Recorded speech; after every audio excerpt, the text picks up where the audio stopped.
grabar o no. Sí, vale.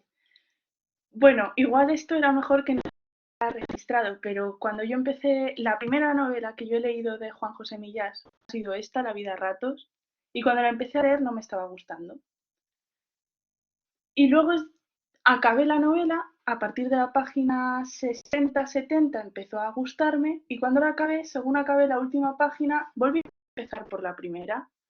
Y ya lo vi con otros ojos. Supongo que la ficción que creó Juan José Millás con la novela acabó metiéndose dentro de mí y acabó gustándome mucho más de lo que parecía al principio.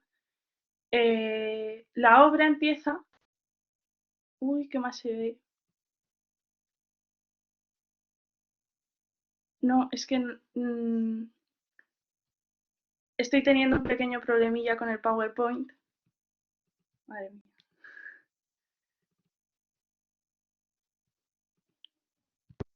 María, digo, si quieres paro la grabación, No, a ver, ya he intentas conseguido reducir. solamente la parte de abajo, perdona. Vale, Empieza, venga. está dividida en 194 semanas la novela, eh, y cada una de esas semanas va haciendo entradas dependiendo de un día. En la primera semana que aparece registrada, la entrada correspondiente al martes es la que sigue. A vueltas todavía con el asunto de ayer. Mientras atravieso el parque, oyendo crujir el hielo bajo mis botas, pienso en los hormigueros, ahora cerrados. ¿Cuánto vive una hormiga? ¿Cómo envejece? ¿Cuántos cadáveres de ellas habrá bajo la fina capa de hielo que se ha formado durante la noche? Entonces me viene a la cabeza la idea de escribir un diario de la vejez. Un diario de la vejez. ¿Por dónde empezaría? La semana pasada, por ejemplo, estuve en el dentista, que me arrancó la última muela del lado derecho de la mandíbula superior. Es la primera pieza dental que pierdo, y por lo tanto posee un alto valor psico. He decidido no reponerla, porque no afecta a la masticación ni a la estética, no se ve. Pero no hago otra cosa que pasar la lengua por el cráter. La caída de los dientes representa la castración. Por eso a los niños se les compensa, cuando pierden los de leche, con un regalo del misterioso ratoncito Pérez. A mí este animal me daba miedo. Pensaba que podía comerme la colita, lo que significaría una castración literal. Miércoles. Resulta imposible llevar un diario de la vejez, como resulta imposible escuchar cómo crece la hierba. La hierba y la vejez trabajan con idéntico sigilo y a un ritmo parecido. Vas perdiendo capacidades, pero a tal compás que no te enteras. Y te acostumbras a esas pérdidas, claro. ¿Tienen recompensa las pérdidas? ¿Hay un ratoncito Pérez de la vejez? No exactamente. La vejez tiene una rata grande, quizá la rata Pérez, que en un momento dado recompensa por todas las pérdidas con un regalo absoluto llamado muerte. La muerte satisface todos los deseos, todos, todos, todos.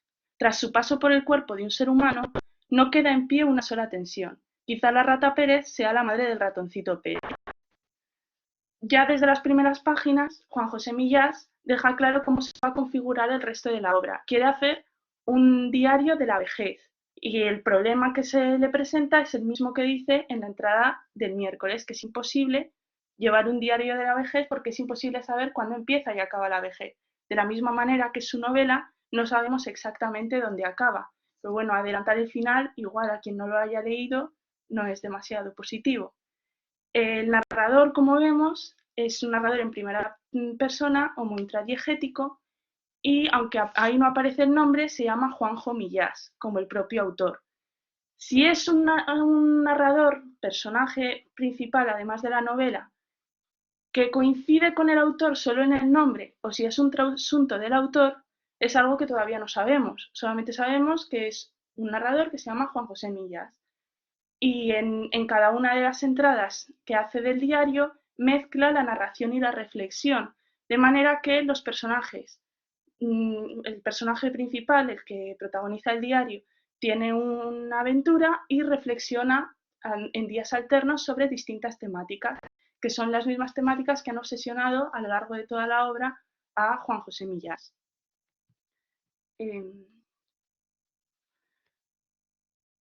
Dice en otra de las entradas: estoy embotado en el sentido literal de la palabra. Mi cabeza parece encontrarse dentro de un barril.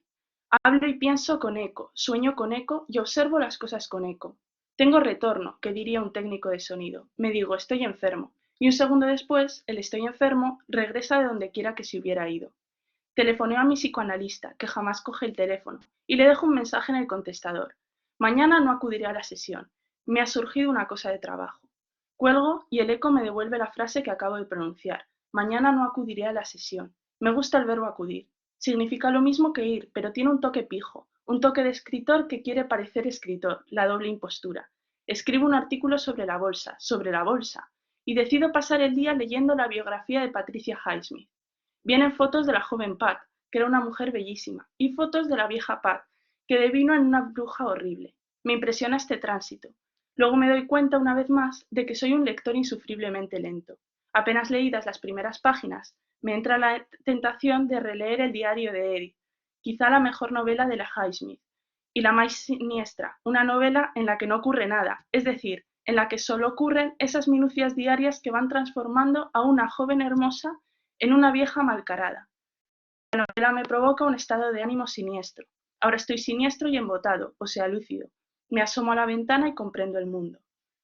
He querido sacar a colación este fragmento por la definición que da de la novela del diario de Edith, que a mí me parece que coincide bastante con lo que supone la novela que está presentando Millás. Una novela en la que no ocurre nada y las cosas que pasan son las que pasarían día a día a una persona normal, que en realidad no son tan las cosas que podrían pasar a diario, porque la realidad y la ficción se mezclan. De hecho, una de las obsesiones que tiene Juan José Millás en esta novela es representar los límites entre la realidad y la ficción.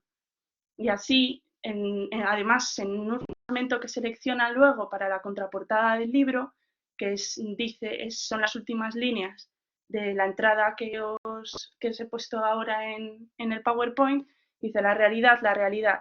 Me pregunto en qué momento entró la realidad en mi vida y cuánta irrealidad se coló detrás de ella, disfrazada de lo que no era. El hecho de que me lo pregunte a las 3 de la mañana, anormalmente despierto, induce a sospecha, como si me lo preguntara desde una situación irreal. ¿Que en qué consiste estar anormalmente despierto? Estás anormalmente despierto cuando percibes la realidad como una forma de hiperrealidad. En otras palabras, cuando todo está tan bien dibujado que lo tomarías como real. Me levanto, voy al cuarto de baño, enciendo la luz y parece un cuarto de baño de Antonio López, a eso me refiero. No es que el lavabo parezca un lavabo, es que es el lavabo. Lo mismo que el espejo y la imagen que el espejo me devuelve de mí. Ese de ahí soy yo, pero un yo platónico. Me fijo en el cuidado con el que están hechas las arrugas del pijama, para que nadie dude de que son las arrugas de un pijama.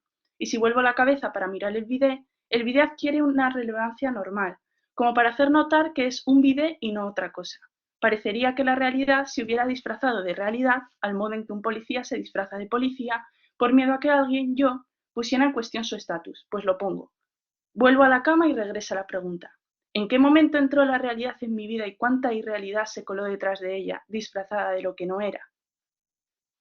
Además, las preguntas que se plantea en las cuestiones que le obsesionan siempre aparecen en el cuarto de baño. El cuarto de baño en la novela de Millás es el eje central sobre el que giran todas las labores domésticas que realiza y todas las reflexiones de su vida. Llega a haber una escena en la que está en el cuarto de baño y tiene lo que llama un ataque de realidad porque ha matado una araña.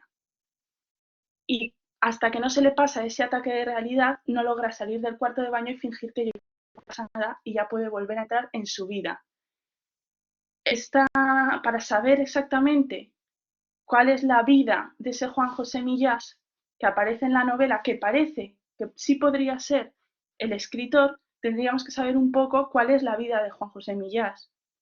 Juan José Millás nace en 1946 en Valencia y cuando tiene 6 años tienen que viajar toda su familia a Madrid. En Madrid no tienen muchos recursos económicos, además él es muy mal estudiante y tiene que estar yendo a una academia para reforzar las asignaturas. No empieza a leer hasta que, según dice él, entra en una biblioteca y coge un libro. Entra en una biblioteca porque tenía mucho frío y tenía que entrar en calor. Y coge un libro, empieza a leerlo y a partir de ahí empieza a leer una y otra vez novelas.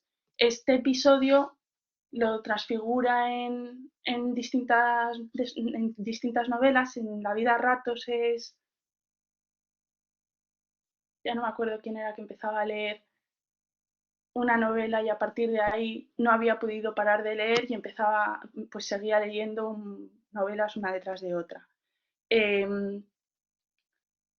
Entonces empieza a leer y quería ser escritor, pero cuando acaba con el instituto entra a estudiar Filosofía y Letras en la Universidad de Madrid, en la Autónoma, creo,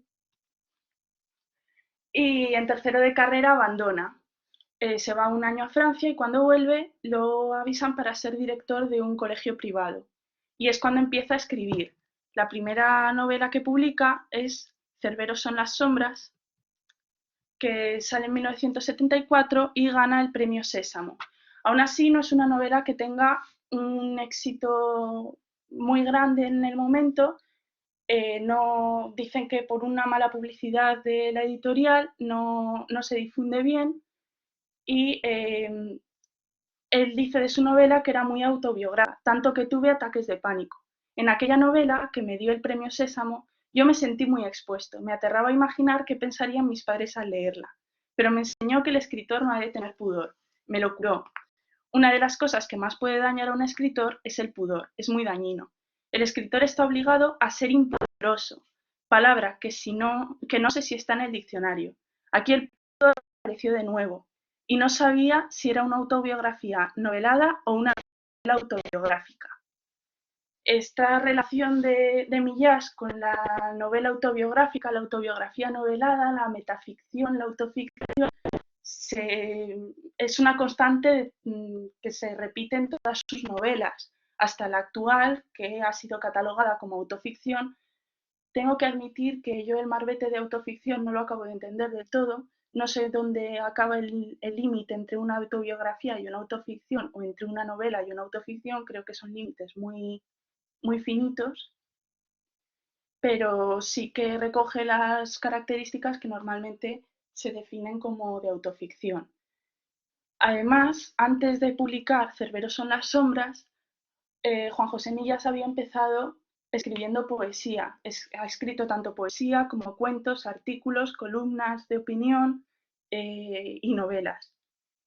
Y en otra entrevista que le hicieron en 2007, después de publicar la novela El Mundo, que es una de las más autobiográficas, le hacen una entrevista y te dicen, pregunta, sé que usted empezó con la poesía. ¿Es imprescindible y necesario revolcarse en la poesía para alcanzar una prosa rica y sustanciosa, para formarse en la escritura? Y él responde, siempre he sido un ávido lector de poesía. De hecho, hoy por hoy me gusta comenzar el día leyendo algunos versos. Me coloca en una predisposición muy especial. La poesía es un ejercicio muy bueno. Te ayuda a comprender el ritmo del lenguaje, la musicalidad. Yo empecé muy joven escribiendo poesía, en la adolescencia y durante los primeros años de juventud. Entonces yo escribía una poesía muy narrativa. Además, por aquel entonces yo ya que no era un buen poeta. Pasado el tiempo, me he dado cuenta de que aquellos poemas no eran sino apuntes de lo que luego terminé desarrollando en prosa. De esta manera, tanto las narraciones que aparecen en muchas de sus novelas, que después se constituyen en cuentos independientes, como algunos cuentos que toma como base para redactar después sus novelas, la poesía la utiliza para después desarrollarla en cada una de sus obras narrativas. Después de Cerberos son las sombras, que recordemos que todavía no tenía mucho éxito editorial, publica La visión del abogado y tampoco alcanza con ella un éxito editorial notable. Dice de ella que yo creo que observando mi obra se puede ver muy bien la evolución. En mis primeros libros hay una duda permanente de hacia dónde se van a decantar mis intereses, si hacia una narración reflexiva o hacia una narración narrativa. Siempre digo que se ve muy claro en Visión del ahogado ese conflicto de intereses. En esa novela hay personajes encargados de actuar y personajes encargados de reflexionar, y funcionan en compartimentos estancos. A partir de esa novela empiezo a advertir que a mí lo que más me interesa de la narración es el relato.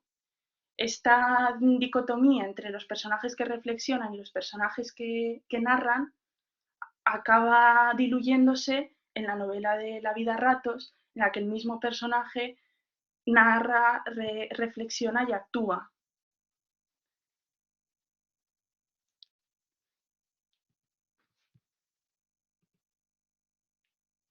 Será después cuando publique Papel mojado, que es una novela policíaca dedicada, es una narración juvenil, es con la primera con la que de verdad se empieza a difundir la narrativa de Millás y alcanza un éxito editorial bastante notable. Después publica 3 novelas de cuyas portadas aparecen en la presentación, que son El desorden de tu nombre, La soledad era esto y Volverás a casa. Bueno, no estoy mencionándolas todas porque ha escrito más de 35 libros, solamente he seleccionado algunas novelas, porque estas 3 me parecen características, ya que son con las que escribe la trilogía de la soledad. La soledad, que es un tema que le obsesiona, le ha obsesionado desde que empezó a escribir sus obras hasta la actual. La actual prácticamente repite todos los temas que ha ido desarrollando en las anteriores y les da un sentido unitario. Papel mojado, que fue el primer éxito de ventas, es en realidad una especie de autorretrato novelado de Millás. Y cuando aparece El desorden de tu nombre, es en 1987, es una novela que narra la historia de un escritor que no escribe, también tiene mucho éxito, pero es justo cuando se han muerto tanto el padre como la madre de Juan José Millás, que la muerte de su madre, el padre no tanto, obsesiona mucho al escritor y aparece en muchas de sus novelas. Cuando aparece el desorden de tu nombre, Millás está empezando a sufrir muchas lipotimias, se desmayaba en todos los lados y por miedo a que le pasara en público se encerraba en casa. Acabó cayendo en una depresión y empezó a ir al psicoanalista. Después esto se volverá también muy importante a la hora de redactar sus novelas, porque la figura de psicoanalista con el que dialoga y el tipo de conversaciones reflexivas que se dan en el diván se reproducen en La vida a ratos, por ejemplo, en muchas páginas. En las novelas, como hemos dicho antes, inserta narraciones y esas narraciones después se vuelven autónomas y las publica como cuentos. La soledad era esto, que es el segundo libro que forma la trilogía de la soledad, me resulta muy interesante porque hay un cambio de voz del narrador que empieza siendo de tercera persona y pasa a ser en primera persona en las últimas páginas, según la protagonista, Elena, toma las riendas de su vida.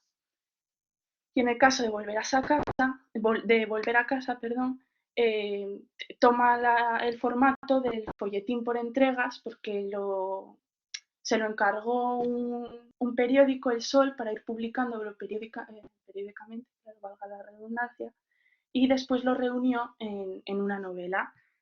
En cuanto a la publicación de La soledad era esto y de la utilización que hace del narrador, también en otra entrevista que se le hace, le preguntan que empieza con un narrador en tercera persona y terminas dejándole a la protagonista contar sus experiencias ella misma. La función de este recurso, como si ella hubiera arrebatado la voz del narrador diciendo, ahora me quiero contar yo. Yo comparo esta dinámica con una especie de relación tipo médico-paciente. El narrador sería el médico, un médico que está haciendo tu historial, y en un determinado momento tú decides que tú eres quien quiere contar tu enfermedad. Arrebatas el historial médico y sigues escribiendo desde el punto donde el médico lo dejó. Ya no quiere ser contado, sino que quiere contarse. Parece muy interesante la existencia de un narrador que cambia para ser contado y tanto que lo cuenten, y este tipo de juegos metaficcionales, los repito, son los que llegan a dar lugar a que se inserten novelas dentro de novelas, que sucede más tarde en sus novelas a partir de 90, aparece en repetidas ocasiones esto, y luego cuando llega a la década de los 90 y empieza a trabajar como periodista, cuando empezó a escribir, estaba trabajando como administrativo en Iberia y deja el trabajo para dedicarse al periodismo porque ya podía trabajar como periodista y escritor y ganarse la vida. se había casado una vez, se separó de su mujer y se había vuelto a casar con otra mujer que curiosamente es psicoanalista. Aparece también como personaje en La vida a ratos, aunque tiene un papel un poco secundario, bueno, bastante secundario. A partir de los años 90 empieza a publicar novelas de tintes fantásticos, entre las que se cuenta Tonto muerto, bastardo invisible, que tampoco le gusta a Fernando, El orden alfabético, No mires debajo de la cama, y,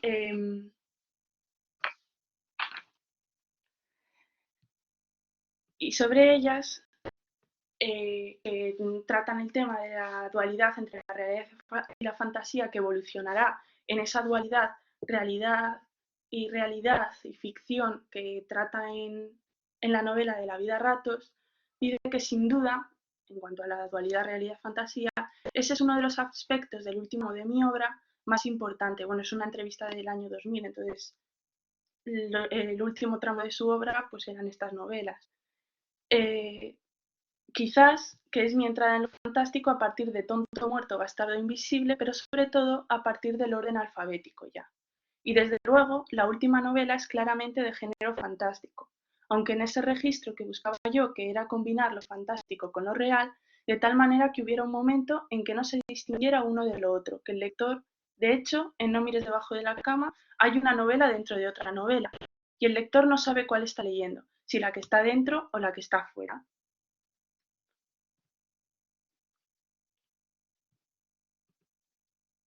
Luego, en las novelas que publica a partir del siglo XXI, que empieza en 2002 con Dos mujeres en Praga, se vira más hacia el relato, las memorias y el relato de costumbres.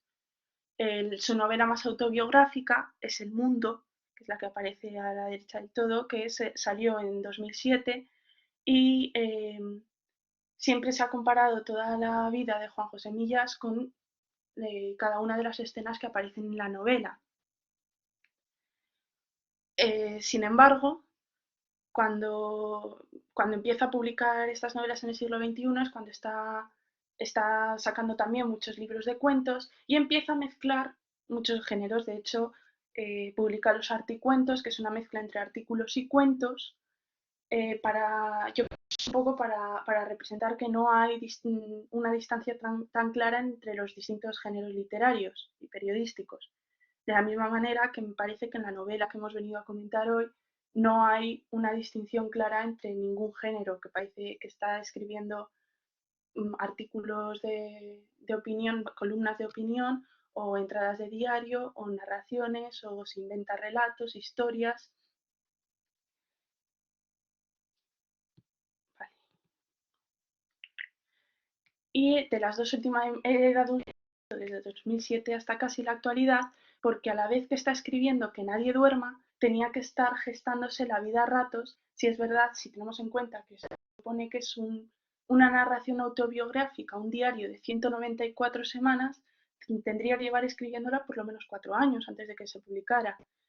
De hecho, Que nadie duerma, que es una novela de una mujer que se aburre, decide comprarse un taxi y da vueltas por Madrid mientras reflexiona sobre distintos aspectos de la vida, muchas de las expresiones que utiliza y de la manera de tratar los temas se repite exactamente igual en La vida a ratos, cual me hace pensar que sí que había un proceso de creación que estaba siendo paralelo de las dos novelas a la vez. En La vida a ratos, como hemos dicho, había una autobiografía ficticia en la que se mezclan aspectos que son realidad con aspectos que son ficticios, partiendo de la vida de ese escritor Juan José Millas y intercalando relatos ficticios, construye todo el entramado novelesco. De esta manera quería sacar dos extractos, uno de ellos es verosímil y el otro no es verosímil, pero curiosamente parece más inverosímil siempre lo que podría darse en una vida real.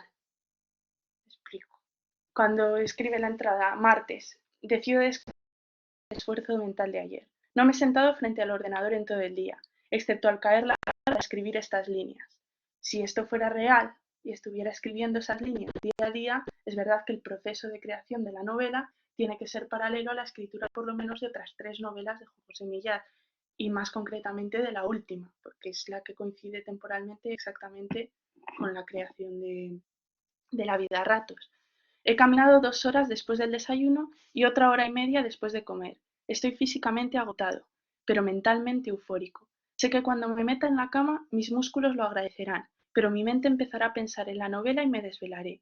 Lo que necesito es desnovelarme, pero tampoco conozco ninguna técnica. Me gusta el término de desnovelar. Consistiría en despojar a la realidad de todo vestigio fantástico, desnudarla completamente de los aspectos ficcionales. Dándole vueltas al asunto, advierto que la realidad, en efecto, está impregnada de ficción, rellena de ficción al modo en que las 1000 hojas están rellenas de crema. Si desnovelara mi propia vida, ¿en qué quedaría? ¿Y la de los demás? A partir de esta reflexión, en la que sí parece que sea verosímil que está escribiendo la novela al tiempo al que, al que se están llevando a cabo los sucesos que en ella narra, reflexiona sobre la posibilidad de quitar de ficción a todos los aspectos cotidianos de la vida y qué quedaría en ello. Pero sin embargo, a lo largo de toda su novela hace todo lo contrario, porque por ejemplo, en otra de sus entradas dice: viernes, suena el teléfono. Me llaman de un hospital para comunicarme en tono grave que mi padre acaba de expirar. Murió hace más de 20 años, digo yo. Perdón, perdón, nos hemos equivocado. Me quedo de luto. Está con una llamada telefónica, podría ser verosímil, podría ser real, pero ¿qué pasa? Que, bueno, aparte de que es bastante complicado que llamen por teléfono para comunicar el fallecimiento de un familiar, sí, eso ya es difícil, pero es aún más difícil que lo hagan sin intentar identificar a la persona que coge el teléfono y que digan directamente que su padre ha muerto. Entonces, todos estos detalles que parecen que sí forman parte del día a día, en realidad son trasuntos ficcionales que va metiendo dentro de la narración el propio autor.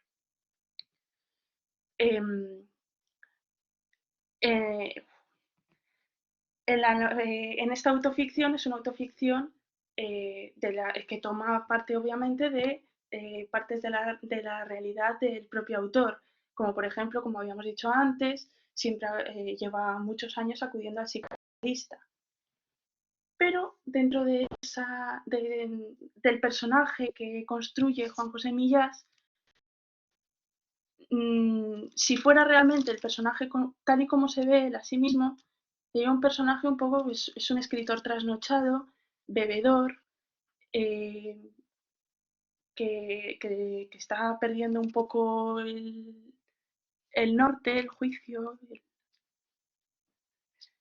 y que cuando acude al psicoanalista o no acude, deja en su diario entradas como la que sigue: me deja un mensaje mi psicoanalista. Sigue enferma y tampoco podrá atenderme hoy.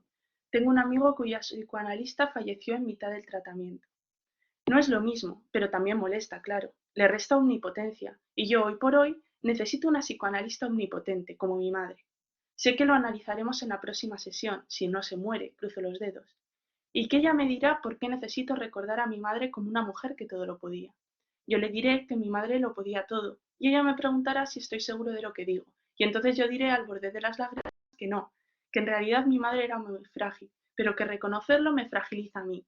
Para sustituir la sesión me voy al baño turco, donde permanezco más tiempo del aconsejado. Y el baño turco me trae recuerdos del útero materno. Eh, Además de mezclar la ficción con la realidad, una de las características de la autoficción es incorporar guías para diluir la personalidad del referente que se está describiendo.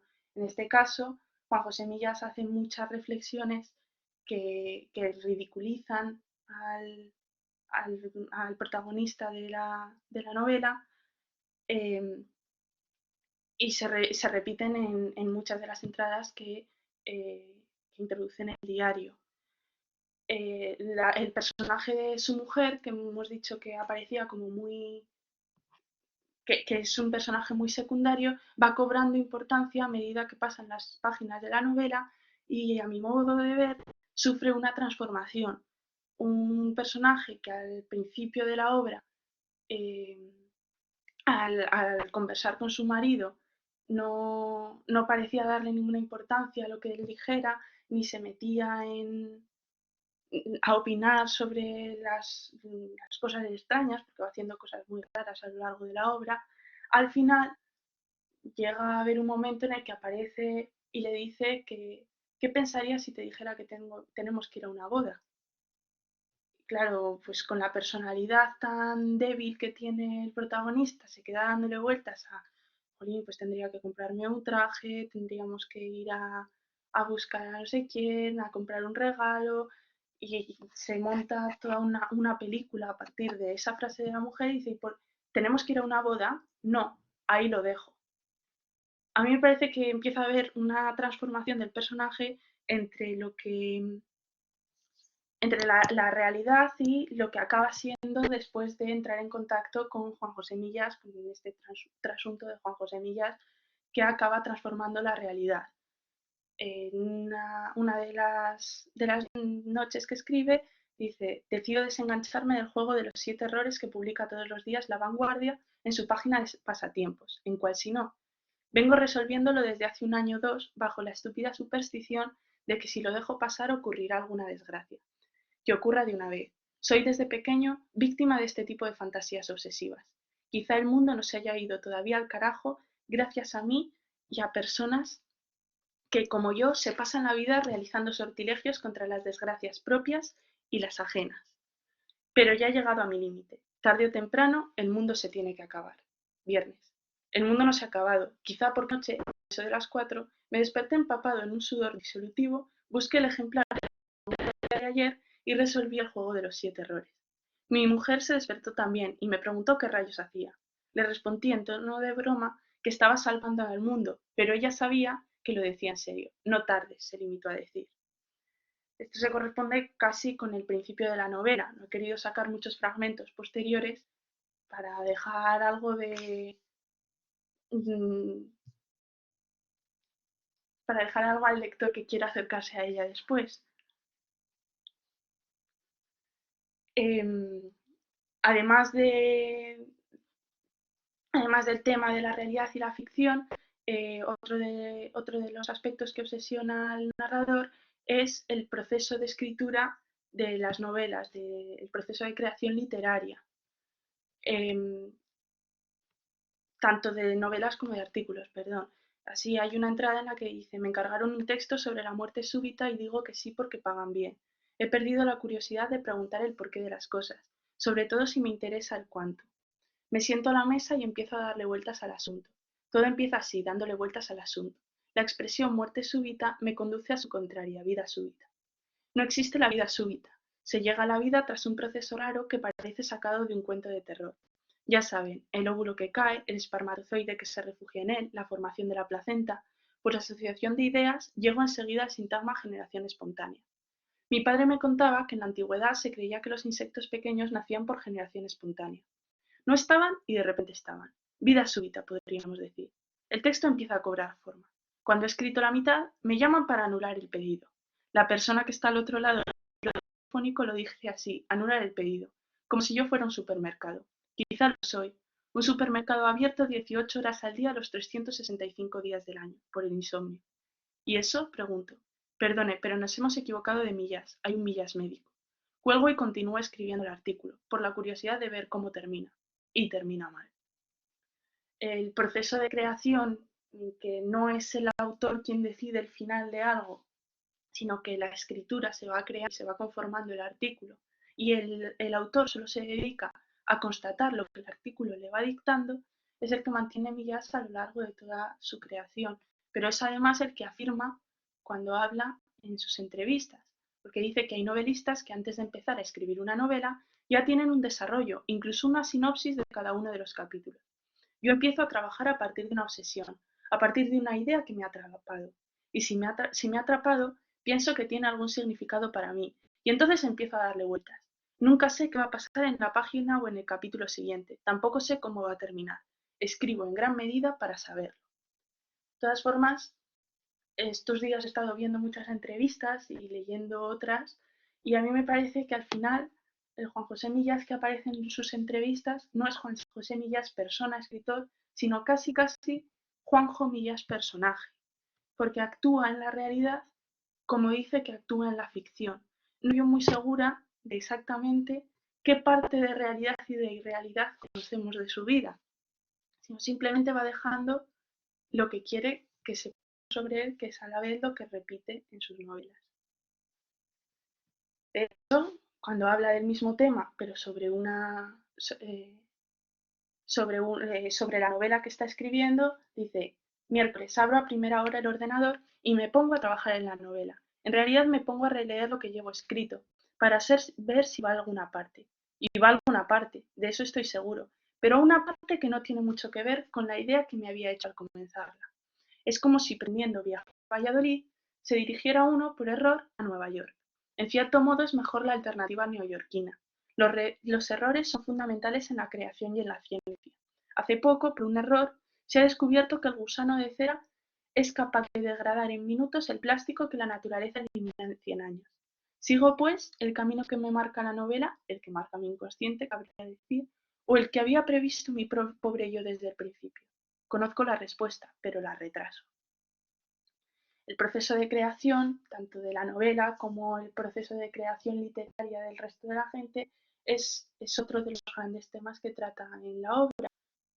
Tiene un taller de escritura que realmente tiene el escritor, y de lo que se habla en él va dejando entrever fragmentos en las entradas de su diario. En una de ellas dice que propongo a los alumnos del taller de escritura creativa la realización de un texto sobre la antropofagia. Les doy una hora durante la que yo salgo a resolver unos asuntos. A mi regreso, leemos públicamente el texto de Beatriz, la más joven del curso, que parece convencida de haber escrito una obra maestra. Se trata de una historia real, afirma antes de dar comienzo a la lectura. La historia real sucedió, según su relato, en el pueblo de sus padres, donde unos vecinos, aislados por la nieve, devoraron a un recién nacido cuya madre había muerto en el parto. Cuando la nieve se derritió y tras sellar un compromiso de silencio, enterraron a la mujer. Punto final. ¿Y? Pregunto. Y nada, dice Beatriz. La enterraron y se acabó la historia. Es inverosímil, le digo. Pues sucedió en el pueblo de mis padres, insiste molesta. No nos importa si sucedió o no. No somos policías, ni jueces, ni periodistas de sucesos. Somos gente que intenta leer y escribir. Lo que nos importa es que el relato tenga coherencia, que vaya a alguna parte. Y este relato tuyo ni tiene coherencia ni va a ninguna parte, es una mierda. Siempre que digo que un relato es una mierda, los alumnos se ponen en mi contra, aunque estén de acuerdo, de modo que corto el conato de discusión y pregunto a quién nos comeríamos el primero de quedarnos aislados por la nieve. A ti, dice Beatriz. Mala elección, digo, soy viejo y ateo, estoy duro, mi carne os aportaría pocas calorías. El problema entre la realidad o la irrealidad, la verosimilitud y la verosimilitud de los relatos, eh, la coherencia que tengan, no es la única entrada en la que aparece, sino que después también, mezclado con la ficción que está dejando entrever en todas sus líneas, escribe una entrada que dice: si Merkel fuera hermana de mi madre, sería mi tía, y yo habría ido a brindar a su casa muchas veces. No me imagino comiendo ni cenando en su casa, solo merendando. La tía Merkel me daría magdalenas con chocolate espeso. Está la barrera del idioma, pero la hermana real de mi madre, mi tía Ambrosia, hablaba español y no nos entendíamos. Mi madre no eligió bien a sus hermanas. No fui capaz de adivinar la influencia que Merkel llegaría a tener en el futuro, ni lo bien que nos habría venido a sus hijos tenerla por tía. Estas cosas, ¿las ves o no las ves? Y en mi familia nunca hemos sido de anticiparnos al futuro. Yo mismo, habiendo asistido al nacimiento del Bitcoin, me reí de él. ¿Cómo vas a invertir, me dije, en una moneda que, además de no existir, carece del respaldo de toda la banca oficial? Me parecía más seguro que el euro, con el que no he llegado a ningún sitio. Si hubiera comprado unos cuantos bitcoins en su momento, ahora sería millonario y no necesitaría recurrir a la tía Merkel cuando tengo. En este momento de mi monólogo, mi terapeuta señala que Merkel no es mi tía, pero eso ya se lo había dicho yo nada más tumbarme en el diván. El caso es que ahora mismo son más rentables las cosas que no existen, mi parentesco con la canciller o el bitcoin, que las que existen. El problema, digo, es que el mercado de lo inexistente está muy disperso. Tan disperso como usted, señala mi psicoanalista antes de dar por acabada la sesión. Martes. Después de comer, me puse a imaginar cómo sería matar a alguien, desangrarlo en la bañera, descuartizarlo y esconder sus trozos en una maleta. Antes de cerrar la maleta ya me había quedado dormido en el sofá. La digestión es enemiga del relato, aunque ella en sí misma es una novela en la que intervienen personajes tan raros como el bífidus activo. Cuando me desperté, volví al relato y acabé de cerrar la maleta para abandonarla en el portal de mi casa.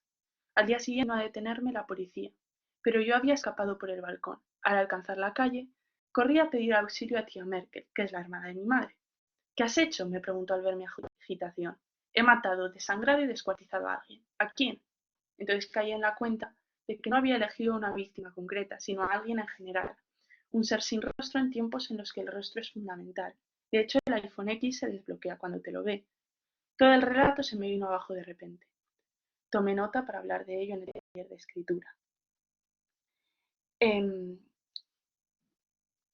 Tanto cómo construir un relato, como cómo escribir una novela, como la propia novela de la que está hablando, son temas muy recurrentes y a ellos se añade el problema de identidad, las dudas que surgen al escritor cuando empieza a escribir, cuando tiene que escribir. Así, por ejemplo, leo para comprobar si las escribo bien un libro sobre cómo escribir una novela. El autor debe de venir del mundo de la repostería, pues se expresa como un pastelero. Mira que me gusta la mezcla que hace con el humor y en todas las entradas. Asegura que antes de empezar hay que tener todos los ingredientes dispuestos sobre la mesa de trabajo. Aquí la harina, aquí la levadura, aquí la sal, aquí la canela, aquí la nata, etc. Dice que la harina es la trama, de modo que tiene que ser de muy buena calidad. ¿Y cómo se nota la buena calidad de una trama? Probándola, asegura, con un dedo. Como guía para escribir una novela no es completamente idiota, pero se trata de una idiotez que engancha. El hombre pretendía escribir una gramática y le ha salido una novela que no está mal del todo. Así es la vida. Otras veces se pone uno a escribir una novela y le sale una gramática. Lo que está claro es que los límites parece entre escribir una gramática y escribir una novela no son tan claros, no están muy definidos. De la misma manera que no está definido el límite entre escribir una columna de opinión y escribir una novela. Muchas de las entradas parecen columnas de opinión sacadas del País que han metido en la novela directamente. Y además de las columnas de opinión, de vez en cuando pues hace ensayos narrativos como escribir aforismos. En una página hay varios, pero por ejemplo, la esquina es la parte luminosa del rincón y esa es la entrada completa del día, con la que acaba la semana. Como he mencionado antes, tiene un problema de identidad que no se ve muy bien en el fragmento, pero sí cuando después intenta hablar de un chat de idiotas buscando otra cosa, tropieza en internet con un foro de idiotas. Son gente sin pretensiones, que hablan de tonterías y que detectan enseguida si en el foro se cuela alguien inteligente. De ser así, lo echan sin contemplaciones. Nosotros, dicen, no entramos en los foros de la gente lista. ¿Por qué tenéis vosotros ese interés en entrar en los nuestros? Llevan razón. No me imagino a un tonto entrando en un chat de física nuclear, pero sí a un físico nuclear entrando en un chat de tontos. Lo que me molesta es que llevo hablando ya media hora con ellos y todavía no se han dado cuenta de que soy listo. ¿Lo soy? Para terminar, quería resaltar otro fragmento. Es que pensé que igual era más beneficioso para todos leer fragmentos y que entrara la curiosidad por leer la novela completa. Hay uno que me gusta mucho, que también refleja los problemas de identidad del personaje creado por Juan José Millás, que está leyendo el libro de la vida de Jesucristo, ya no me acuerdo cómo se titula, el Evangelio según Jesucristo, y dice, el libro de Saramago es absorbente, de manera que me paso el día con sus páginas. Cuando se publicó, tacharon a su autor de blasfemo. Creo que fue una de las razones por las que el Nobel se vino a vivir a España. Que si me identifico con el Cristo de Saramago, en cierto modo sí. Yo me identifico con casi todo lo que leo. Leo para eso, para identificarme, porque tengo un déficit de identidad. Nunca le he hablado a mi psicoanalista de este déficit, que es también el que me obliga a escribir. Leo y escribo porque tengo más de tú que de yo. Soy un tú cualquiera, a veces un usted, y con suerte un nosotros. Pero un yo, lo que se dice un yo como Dios manda, no lo he sido nunca. Me parece que esto explica muchas cosas. Y con esto, pues quería acabar mi presentación. Y yo creo que es una novela que merece la pena leer ahora, a ratos, así, en la cuarentena, y ya está. Muchas gracias por venir y si alguien Bien, quiere María, hacer preguntas. de acuerdo. Gracias, María, por la exposición que indudablemente que habrá despertado interés. Vamos, ya me consta que al ver el título,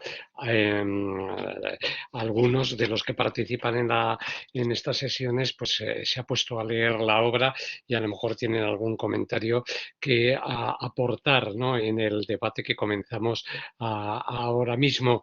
Yo creo que has elegido tu exposición es perfecta. Has preferido ofrecer un hilo de lecturas que era lo suficientemente rico y sugerente como para que se abrieran múltiples perspectivas para el debate y has reservado además la biografía de Juan José Millás, no para darla al principio, sino ya cuando nos habías metido en el texto, con lo cual has permitido, ¿no?, que nos preguntemos cuáles son los como tú llegas a establecer, y yo creo que esa sería una de las primeras cuestiones que podríamos abordar, entre una autobiografía, entre un texto de los que se llaman autoficción y que al final pues va a ser la verdad, va a ser verdad lo que decía Pío Baroja, pero en vez de decir que en una novela es un baúl donde todo cabe, diremos que en un texto de autoficción pasa lo mismo, ¿no? Cabe absolutamente todo, ¿no? Es un género en este sentido de amplísima capacidad. Entonces, esos límites, efectivamente, entre la autoficción y la autobiografía y la novela, ¿no? Porque, claro, esta obra ha salido en 2019, en abril de 2019, La vida a ratos, y se ha presentado como una novela, y como tal ha sido pues reseñada en los distintos medios que se han ocupado de la misma, y en ella nos encontramos efectivamente, como tú me nos has mostrado, un diario. Eso no tendría que ofrecer pues ningún problema porque sabemos que hay muchas novelas compuestas a través de una trama dietarista, ¿no?, que sería quizá este término técnico. Y bueno, pues habéis oído hablar con verdadero entusiasmo de los diarios de Miguel Delibes, ¿no? Lo que pasa es que el diario de un cazador pues es un personaje que se llama Lorenzo el Bedel, ¿no?, y que luego caza, pero aquí es alguien que se llama José Millas y que comparte con Juan José Millas Real absolutamente pues buena parte de sus obsesiones, de sus hechos, de sus acciones, una trama que indudablemente nos permite irlo reconociendo, ¿no? Con lo cual el concepto de novela pues se nos va escurriendo un poco entre los dedos, ¿no?, y nos lleva precisamente hacia ese otro territorio que es el que la autoficción que pone en juego.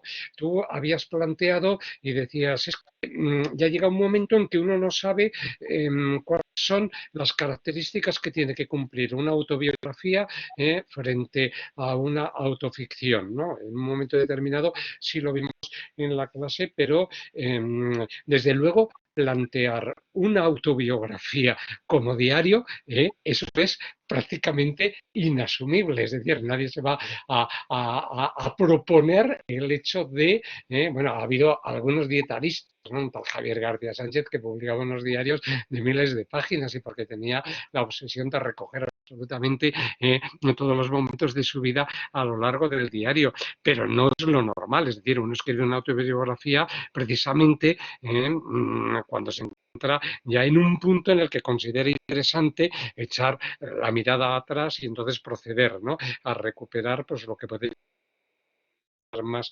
interesante, ¿no? Entonces, bueno, anularía, ¿no?, la propia condición del diario, el concepto de la autobiografía, salvo que me pongáis algún caso que conozcáis de diario planteado como autobiografía. Entonces, claro, el concepto de autoficción sí, porque nosotros decíamos que no es el autor, es el escritor, y aquí es muy claro que coinciden escritor, narrador, personaje, son los mismos, ¿no? Y que buena parte de la trama que se pone en juego estaría efectivamente en este orden. Bueno, Antonio Luis me está ya regañando y hace muy bien y dice, déjanos ya hablar, vale, Antonio Luis, muy bien la presentación. Yo creo que Millas se mueve en esas esquinas de la literatura, la mezcla de biografía, novela, articuentos. ¿Has querido escribir ese término exactamente así?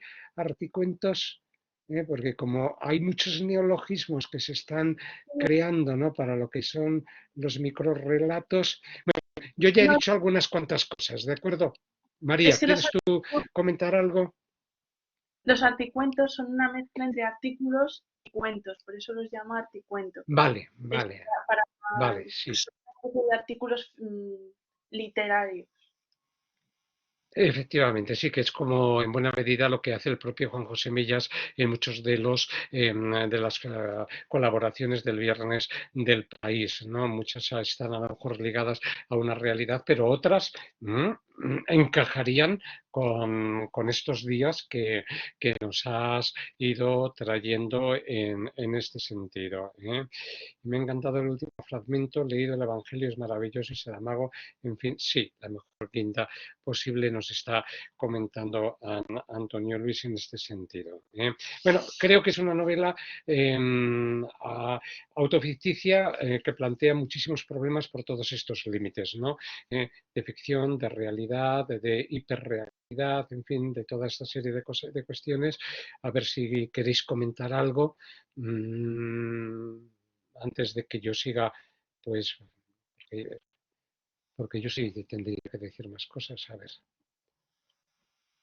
Desde luego tenemos la existencia pura, eso ya lo recordáis que lo comentábamos en relación a de que un diario, bueno, pues va avanzando básicamente, aquí de lunes a viernes, a veces hay algún domingo y entonces, bueno, se va articulando el desarrollo de la semana con mayor o menor extensión. En ese sentido, claro, se escribe sobre lo que se piensa en ese momento concreto, ¿no? O se escribe para pensar también, ¿no? Es algo también muy típico de Juan José Millás en este sentido.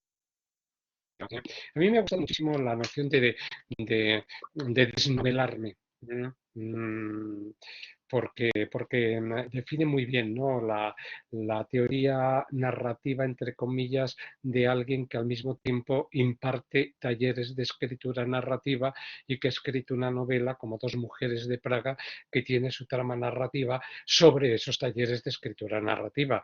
Es decir, que son unos círculos cerrados, ¿no?, en los que parece que está dando continuamente vueltas sobre unos mismos componentes en este sentido, ¿no?, con los problemas de identidad, etcétera, ¿no? Entonces ese era un aspecto muy, muy interesante.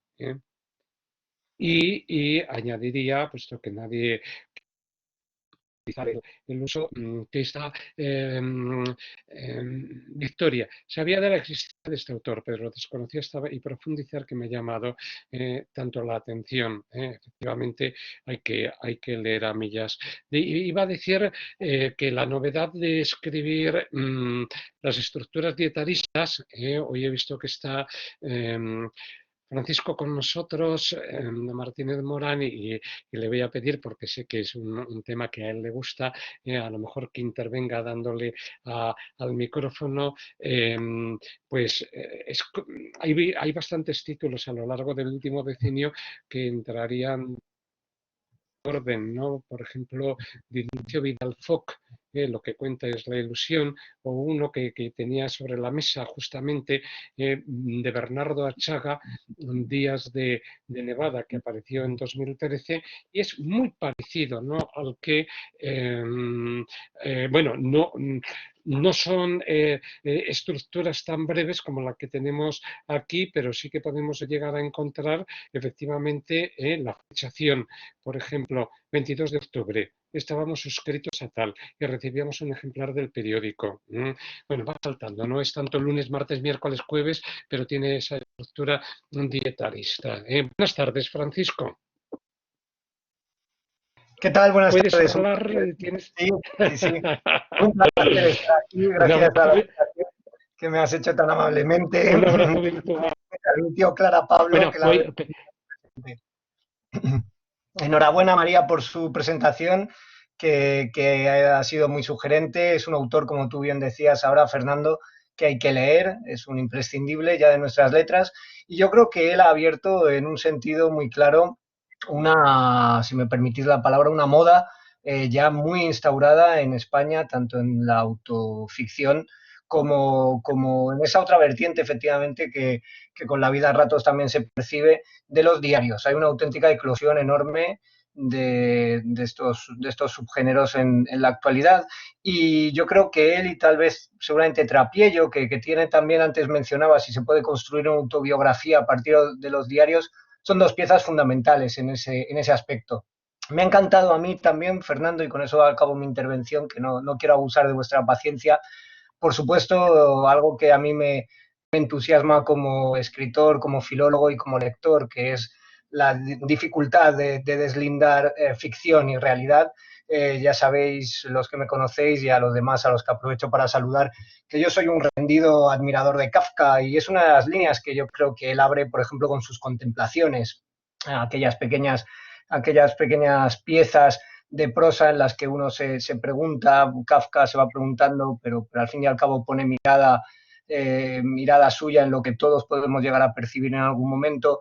¿Qué valor de realidad tiene la apariencia? ¿Qué valor de ficción tiene lo que damos como realidad asentada y viceversa? Esta constante pregunta sobre las cualidades de la ficción frente a las cualidades de la realidad, y la forma tan interesante que tiene, por ejemplo, efectivamente Millás de entrar en ella, es muy enriquecedora. Yo creo que María lo ha hecho muy bien, y efectivamente yo, que he tenido la oportunidad de impartir talleres literarios, puedo dar fe de que en algún momento uno termina por sentirse como un personaje más de una especie de novela colectiva que se va creando en esos grupos. Es una sensación muy habitual entre los propios miembros del grupo y quienes lo moderan. Enhorabuena de nuevo, y me seguiré conectando siempre que pueda porque ha resultado interesantísimo. Gracias. Muchas Muy bien, gracias. gracias Francisco por todas las aportaciones que nos has hecho, y efectivamente la figura de Trapiello la tendríamos que incluir, ¿no?, en este elenco de autores que está bueno, explorando, ¿no?, todos estos límites entre la novela y otros géneros afines que pueden permitir que efectivamente el orden de lo narrativo vaya adoptando esta multiplicidad de formas que ha quedado puesta de manifiesto, ¿no?, como indicabas. Bueno, si no conocéis a Francisco, efectivamente, pues es profesor, es escritor, ha publicado novelas, sobre todo libros de poesía, ensayos diversos, en fin. En este sentido, la capacidad, ¿no?, de poner en juego referencias, como veis, pues es realmente notable e importante. Veamos, María, ¿querías decirle algo a Francisco? A sus comentarios, ya que eres tú la expositora de hoy. Yo solamente agradecerle las intervenciones y la verdad es que no tengo nada que añadir. No sé si se me oye. A ver, ¿alguna Sí, intervención gracias a ti. más? Gracias a ti, María. Un abrazo. Yo os voy a poner sobre el tapete un término que se está poniendo ahora de moda. Hace poco he visto un proyecto de investigación que se va a poner en marcha en la Universidad de Valladolid, que va a investigar todas estas formas de literatura. Lo estoy escribiendo en el chat y lo coloco ahora mismo en él. Y es lo que se llama la literatura fractal. entendiendo, bueno, generando un término en el que queden englobadas formas como narrativas como la que María nos ha traído hoy, porque no es un diario al uso, es un diario, hay algunos textos de 2 páginas, pero lo normal es que fueran textos muy breves, ¿no? Y con ello pues nos acercaríamos también a los articuentos que señalaba Antonio Luis, por supuesto a los microrrelatos, es decir, a todas estas formas breves, ¿no? Que de algún modo pues habría que englobar y sobre todo la posibilidad de construir, porque como veis el término fractal nos viene del dominio de las matemáticas, ¿no? Y viene a ser un esquema de iteración, ¿no? En donde se van repitiendo como si fueran espejos enfrentados los unos a los otros en unas mismas situaciones o sensaciones o hechos con pequeños cambios. A fin de cuentas, una obra como la que María nos ha traído aquí vendría a coincidir un poco con esta fractalidad, ¿no? Porque realmente los días de la propia vida que va siendo volcada a esta reflexión metaliteraria que plantea Millás, adquiere esa categoría de estructura iterativa. Iterativa no tanto por los hechos de lo que le vaya a ocurrir, que si se me ha caído una muela, que si he ido al psicólogo, en fin, todas estas cuestiones que pueden llegar a ser menores y que conforman el ámbito de la cotidianidad de cualquiera de nosotros, sino por todas las obsesiones, ¿no? Pero es que hemos leído a Millás desde el inicio de su carrera narrativa, reconocemos fácilmente generar efectivamente esa especie de no cruce de espejos, de fractales, por donde vamos pasando y por donde nos vamos encontrando con mínimos detalles, pero significativos, muchas de las situaciones que conforman su imaginario narrativo. Entonces, este término en literatura fractal, estoy seguro que lo vais a encontrar en años venideros, ¿no? Porque está comenzando a aplicarse al estudio de estas microformas narrativas, ¿no? Porque es que sabéis que además, claro, por la literatura que se encauza a través de la red, a través de blogs, a través de a través de foros, pues menudean, ¿no? Esas páginas, los propios Twitter, ¿no? O sea, no estaríamos muy lejos de estos aspectos. Bueno, esa sería un poco, ¿no?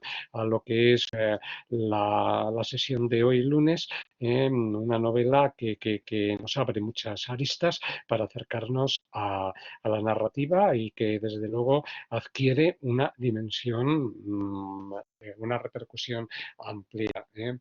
Una novela contemporánea que os recomiendo, Jenny Orfield, en libros del asteroide. Bueno, gracias Francisco, tomamos nota, yo no lo conozco, pero siempre está bien abrirlo, ¿no? El concepto de especulaciones, como veis, nos remite también a espéculo, ¿no? Al espejo, ¿no? Al especular, y con ello, bueno, pues a esta continua serie, ¿no? de repeticiones a que los actos, ¿no? de la vida pues nos obligan, ¿no? Y también al intento de buscar un sentido a los mismos, efectivamente. Así que mira María cómo Millás nos ha dado para mucho. De Manuel Vilas, Listen to Me, sus tweets, reflexiones en blogs, sería efectivamente esto. Por supuesto, de ahí que este grupo de Valladolid, bueno, pues haya decidido intentar crear un amplio marco teórico para englobar, ¿no? Toda esta pluralidad de formas que parece que cada una va por su lado, pero que están coincidiendo, ¿no? En líneas esenciales, como es justamente pues estas estructuras iterativas. Tiene un narratario. Yo no lo conozco, ese libro de Vilas, pues le dedica sus reflexiones a Dios a distintas figuras públicas, Lou Reed, Sara Carbonero, vale, bien, de algún modo se implica, ¿no? Ya sabéis que el narratorio es un punto interno, un punto de inserción para que cualquier lector adopte, ¿no? esa perspectiva y lo lea desde la misma, ¿no? Se sienta de algún modo provocado a leerlo bajo esos vectores, ¿no? Que estarían encajando en esos otros lectores. Las aportaciones muy ricas que habéis estado haciendo, Alberto, Luis, para que complementan lo que María ha puesto en juego. Creo que la jornada para sacar conclusiones nos va a aportar mucho. Y sí me gustaría que al menos las personas que más hayáis participado juego cuáles serían esas líneas maestras de la narrativa del 21, porque como dije, yo elaboraré un documento, un folio, 2 folios, para mandarlo a todos los que fueron invitados y que les sirvan, bueno, pues para lo que sea. Venga, algo más, Enrique, ¿quieres decirle algo a María? Tú tienes un texto también muy importante al que enfrentarte, porque título de la obra de Marta Sanz, perdón, Farándula, que me he ido a otra autora, Farándula, pues nos tiene bastante, ¿no?, que ver con esta fragmentación de lo que hoy estábamos aquí comentando, la estética del fragmento. ¿Querías comentar algo, Enrique? No es por alusiones familiares, ¿eh? No, bueno, yo No es solo por darle la sí. enhorabuena porque siendo Sí. el que metió la novela en casa, pues me siento orgulloso que además Ah, la haya bien. presentado tan bien. Y además que es Sí. es una novela que me gusta especialmente también porque nos la hemos ido pasando los hermanos, entonces ha Muy dado lugar bien. a muchas discusiones y bueno, que además la hayamos podido traer hoy aquí, pues es muy bonito y me ha parecido especial. Me parece estupendo, ¿eh? Y además es que vais del es como en el juego de la OCA, María, y tú porque intervienes efectivamente el lunes 27 con un texto de Qué está presente en este recorrido. Sí, María, dinos. curiosamente quien introdujo Sí. a Marta en la familia también fui yo. Así que Y eso, sí. Habéis cambiado un poco los papeles, pero está bien una familia en la que van entrando lecturas por unos y por otros y que da lugar a discusiones, a debates, a intercambios entre los hermanos. Qué mejor, indudablemente. Bueno, voy a parar la grabación. Efectivamente, tenemos un comentario de